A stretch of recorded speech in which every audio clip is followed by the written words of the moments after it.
Banditos, what up? Your boy Tux here in the Division 2, and today we're breaking down the greatest, the greatest team support build you'll ever run. And it's not what you'd expect. No standard healer nonsense here. This is a beast of a setup, and I gotta give a big shout out to Lady Sapper for inspiring this monster. I'll show you her original build, then reveal the tweaked version I've been running.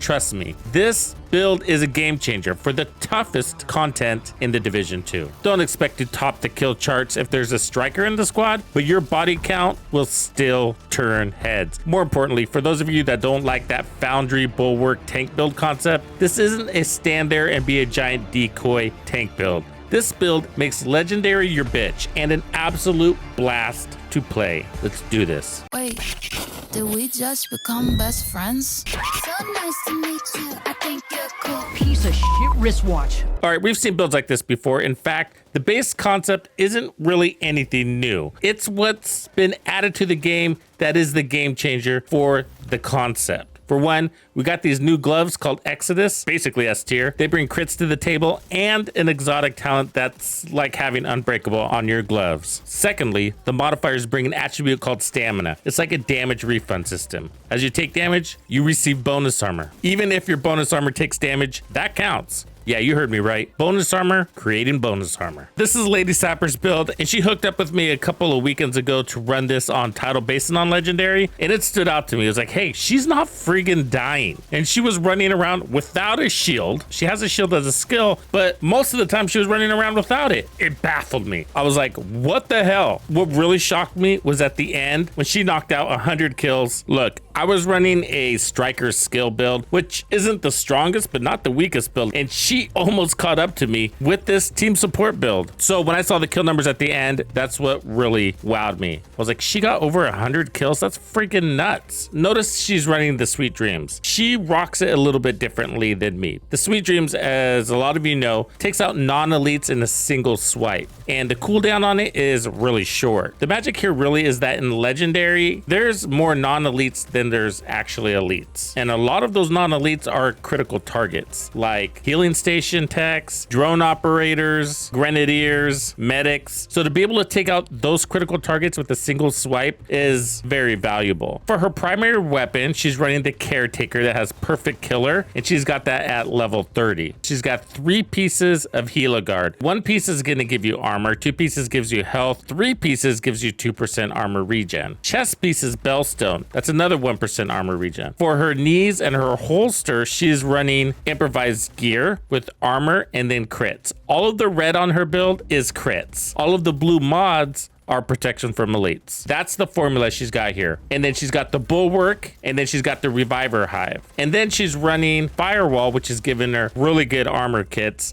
and also stronger mods for her shield. Now her talents double up on all of that survivability. She's running Unbreakable on her chest, and she's running Adrenaline Rush on her backpack. Adrenaline Rush is doing a lot of work here. There's a lot of special sauce going on here on how this synergizes with the modifiers, but you don't need modifiers for this build to actually function. It just makes you that much more unkillable. And I mean, like, seriously unkillable. My experience running this, I've been doing the Zoo Legendary all week, and I'll go down maybe once the entire run, just once, maybe. And that's not because of the build. It's usually user error. Our modifiers are almost the same. She was running Assault Link. That's because she's running the Caretaker. So when she activates this, she's going to get 30% more weapon damage, and she'll push her crits a lot higher, at least for the duration, an additional 40% crit chance. And then while this is active, she's going to double up on all of her passives. The passives she's using is Loaded Up for more critical damage based on crit chance. The second one she was running was Multitasker. For the final one, she was running Extra Padding for 5% protection from elites per blue core while at tier 5 in stamina. On her build, that's 30% more protection from elites. At the base of her build, she's running about, give or take, 65% protection from elites. Pretty darn high. That also means she's not heavily relying on the extra padding modifier. She's leaning more to what's already on her build, which is smart based on how she's using her build. Because she's using the Caretaker as a primary shooter, and she has Assault Link that gives her lots of good damage as well as more crits, she's activating Assault Link as much as possible, which also means she's resetting her tiers back to base quite frequently. Because of that, she's decided to load on more protection from elites. Right on, Lady Sapper. I appreciate you picking me up like a dozen times throughout that title basin, whatever. Now let's go into my build. A lot of the concept is very similar. For the backpack, I'm running Gila Guard, just like she was, and I have Adrenaline Rush. That's 60% bonus armor basically all the time, right? I have crits and then protection from elites. So this is the formula. You definitely want to run the chill out mask if you can. Crits, protection from elites. The Loot Goblin is dropping this right now, so farm it from him. If you don't have that, use an improvised knee or holster like Lady Sapper did, and then put a protection from elites on the improvised, and then just run a regular Gila mask with double crits and protection from elites. Now for the chest, I'm running something different. So she was running Unbreakable. I'm running the Exodus gloves. We'll get to that. This is my third Gila, so that's a 2% armor regen. I got crits, crit damage, protection from elites, and then this is perfect Vanguard. So deploying the shield makes it invulnerable for 5 seconds. I really appreciate that. And grants 50% of my armor as bonus armor to all others for 20 seconds. So every 25 seconds, I'm dishing out 850,000 in bonus armor to my team. That's life-saving bonus armor. I rarely use this. I found it only helpful against basically warhounds. I realized that I wanted to lean into the sweet dreams. I'm going to tell you right now, I have 30% expertise, but in most of the gameplay that you're seeing, I did not. I added the expertise as I was playing through the zoo because I realized I wasn't using the Huntsman and I was using the Sweet Dreams as my shooter. The Spaz shotgun is actually really good. It's very strong. It's got 8 rounds in the mag, and on this build, it's sitting at 1.32 million. So I have damage to armor, damage to targets out of cover, and of course, Sandman. Every 15 seconds, I can swipe a critical target. So I'm going for all of those purple dudes. I want to get them all off the map. I've been running it as a primary weapon for the last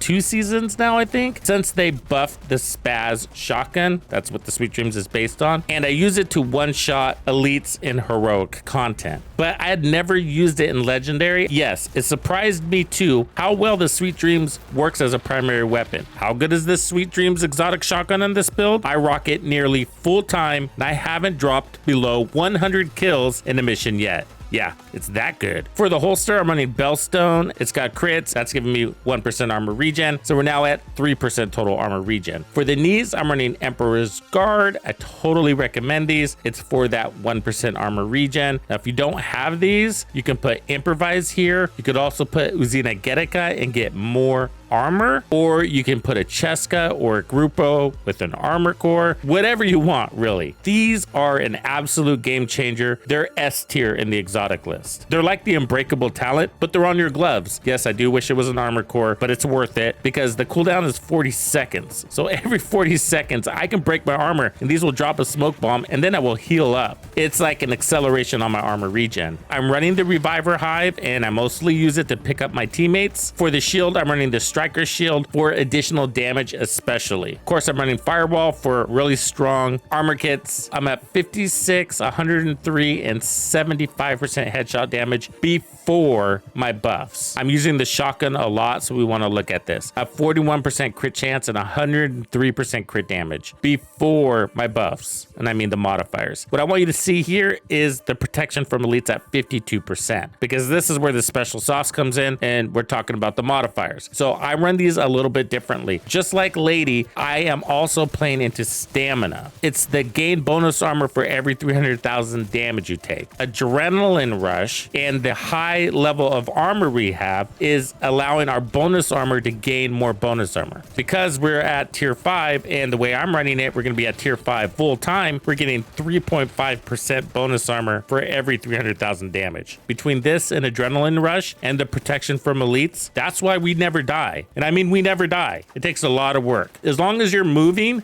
for the most part, you don't die because of Adrenaline Rush. It refreshes. It's only got a 5-second cooldown. The bonus armor lasts for 5 seconds, but it has 3 stacks. If you're bouncing around from targets, you're always gonna have one of these continuing to refresh. You can even bounce between the same 3 targets if you want to do. It doesn't matter. Nothing new about it. It's just shining especially hard with stamina. 5% protection from elites per blue core. But my strategy is to never use the active modifier. Because of that, we are gonna maintain maximum maximum protection from elites, or just shy. So we're gonna get 25% per blue corp. Yeah, so that throws us to 77% protection from elites. Cap is 80, and we're gonna hang out there forever. It's also gonna be the same for firearms and electronics. We will maintain all 5 tiers on all 3 of these attributes. For firearms, we're gonna get plus 10% crit chance, and we're gonna hold on to that. Electronics, we're gonna get 22.5% decrease in our cooldowns, and we're gonna hold on to that. And that's because I don't need the active modifier. We don't need the infinite skills. I have it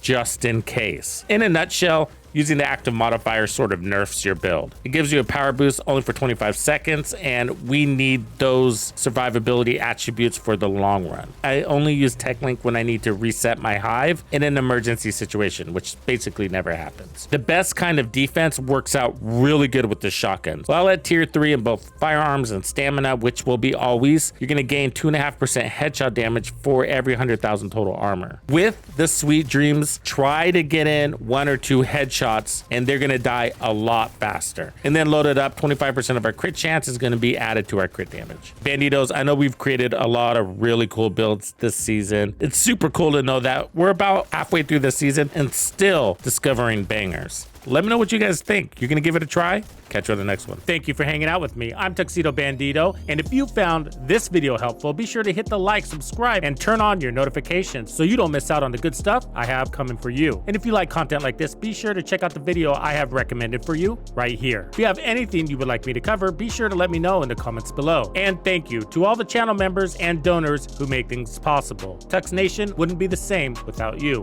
When you buy a game from Ubisoft, enter the creator code Tuxedo Bandido to support the channel. Easy peasy. Wait, did we just become best friends?